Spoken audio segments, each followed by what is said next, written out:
ऐसे ही बिहार की एक बूढ़ी सी माई दर्शनों के समय गुरुदेव के पास गई, और माई को भी वही वहम था जो वहम वर्तमान में लाखों की संगत को है, सतगुरु के परिवार को लेकर, कि ना जाने ये तो तीनों देवता नीचे उतरे हुए हैं। तो माई ने देखा कि सतगुरु जी के आसपास बहुत सारे भगत हैं, कोई बंदूक लेकर चल रहा है, कोई क्या कर रहा है। तो माई ने गुरुदेव से कहा कि गुरुदेव, सबसे पहले तो यही पार होंगे जो आपके इर्द गिर्द 24 घंटे घूमते रहते हैं, दिन में 50 बार दंडोत करते हैं, 5 बार आपके हाथ से प्रसाद ले रहे हैं।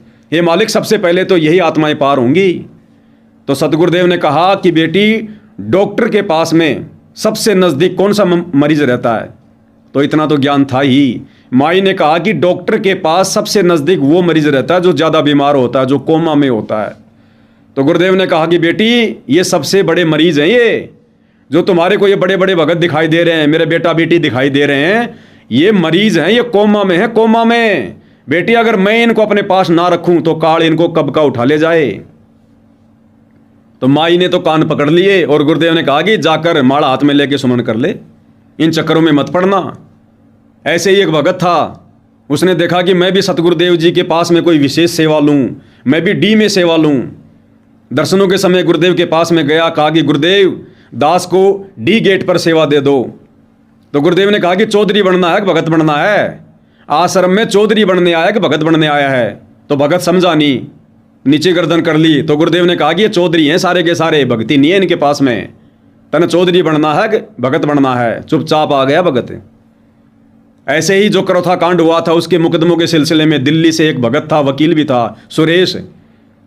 बेचारा बार बार जम्मू आया करता था, कभी कहाँ जाया करता था मुकदमों में, जो मुकदमे झूठे गुरुदेव पे लगे हुए थे। और ये आश्रम वाले कोई सहयोग नहीं किया करते थे। गर्मी का टाइम था, बेचारा पसीने में पसीने सतलोक आश्रम बरवाड़ा में आया, और सीधा सीधा डी गेट में गया, हॉल में जहाँ गुरुदेव बैठे हुए थे एक चेयर पर। आसपास में ये सारे मुख्य मुख्य भक्त खड़े थे, सारे महेंद्र जी, बलजीत जी, रामनिवास छावड़ा, ये सारे के सारे मैन मैन भगत खड़े हुए थे, राजेंद्र भटगांव, ये राज कपूर। तो बड़ा दुखी था वो, क्योंकि ये सारे के सारे उसका कोई विशेष कोई उसकी कोई जो है मदद नहीं कर रहे थे, सारी भागेदौड़ी वही कर रहा था। तो सुरेश वकील ने आकर गुरुदेव को चरणों में दंडवत किया और निराश होकर गुरुदेव के चरणों में बैठ गया।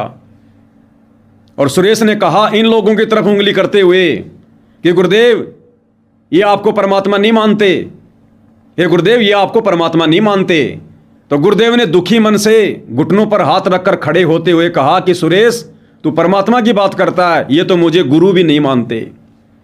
तो भाई और बहनों, ये है अंदर की राम कहानी। घर का जोगी जोगना, बाहर का जोगी सिद्ध। और हरियाणा में कहावत है, दीपक तले हमेशा अंधेरा रहता है।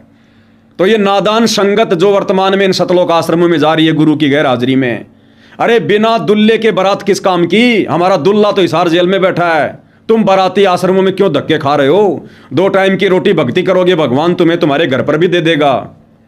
अरे मर्यादा में रहकर भक्ति करनी है, सत्संग तुम्हारे घर पर भी हैं, फोटो तुम्हारे घर पर भी हैं, दंडोत अपने घर पर भी कर सकते हो। आश्रमों में जाकर तुम क्या करते हो? कौन से साक्षात वहां परमात्मा बैठे हैं? अपना अनमोल कीमती समय ही बर्बाद करके आते हो। अगर तुम ये कहते हो कि हम सत्संग सुनने की दृष्टि से जा रहे हैं, तुम अपने साथ में धोखा कर रहे हो। अगर तुम सैकड़ों किलोमीटर जाकर 10-10, 12-12, 15-15 घंटे की यात्रा करके अगर तुम ये कहते हो कि हम इन आश्रमों में सत्संग सुनने जा रहे हैं, ये बकवाद है। सत्संग तुम्हारे घर पर भी हैं, तुम्हारे मोबाइल में भी हैं, टीवी चैनल पर भी आ रहे हैं। तुम अपने घर पर 2 घंटे बैठ के सत्संग नहीं सुन सकते, और तुम कहते हो कि 15-15 घंटे की यात्रा करके हम आश्रमों में हम लोग सत्संग सुनने जा रहे हैं। तुम बकवाद करने जा रहे हो। 2-3 महीने में एक बार घूमने की दृष्टि से जा रहे हो, लड्डू जलेबी के चक्कर में जा रहे हो तुम। तो क्यों अपने साथ धोखा कर रहे हो, और क्यों अपने भगवान के साथ विश्वासघात कर रहे हो? परमात्मा कहते हैं, कबीर साईं मिल लेंगे पूछेंगे कुशलात, आदि अंत की सब कहूं अपने दिल की बात। अरे क्या जवाब दोगे?